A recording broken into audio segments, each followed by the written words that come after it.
beef na may broccoli. Magluluto naman tayo ngayon mga idol ng beef na may broccoli. Request ng panganay ko.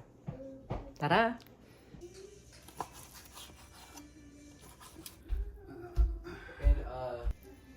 Ayan, marami-rami na.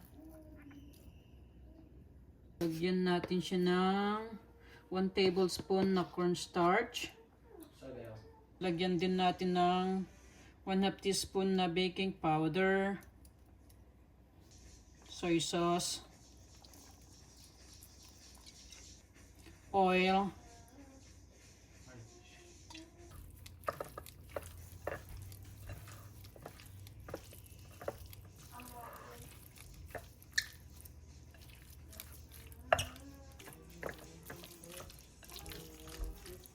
marinate natin siya ng mga 10 to 20 minutes.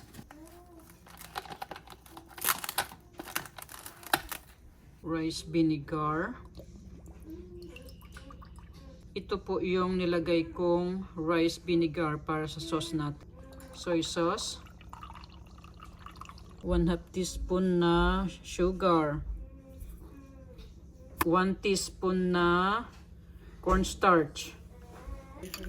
Ayan. Ayan. Igasan na natin yung minarinate kong beef. Lagyan natin ng bawang.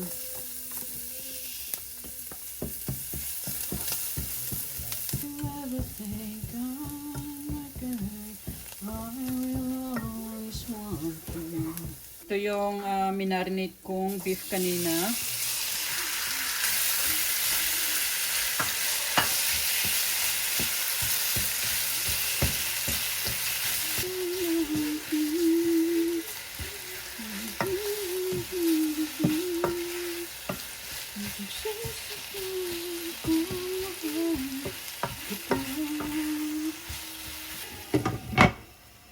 Gisahin na muna natin siya.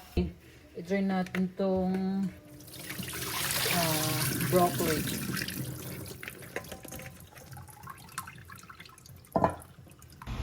Almost done. Probably 15 more minutes.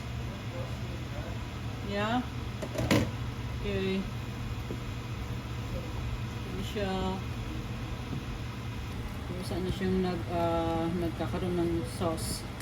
Sauce! So, ihalo na natin itong ginawa nating kanina sauce. Yan. Lagyan ko rin siya ng kunting ginger powder. Ginger powder. Kunting paminta din.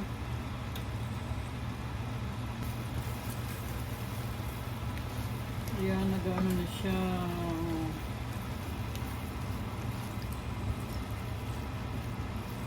Una ko munang ilalagay ito.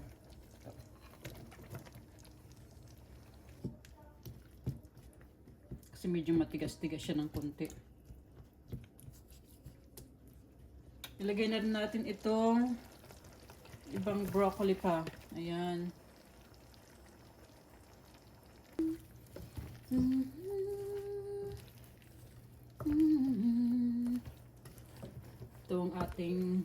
Ito ang hapunan ngayon. Dahil day off ni Idol, kaya nagluto. Beef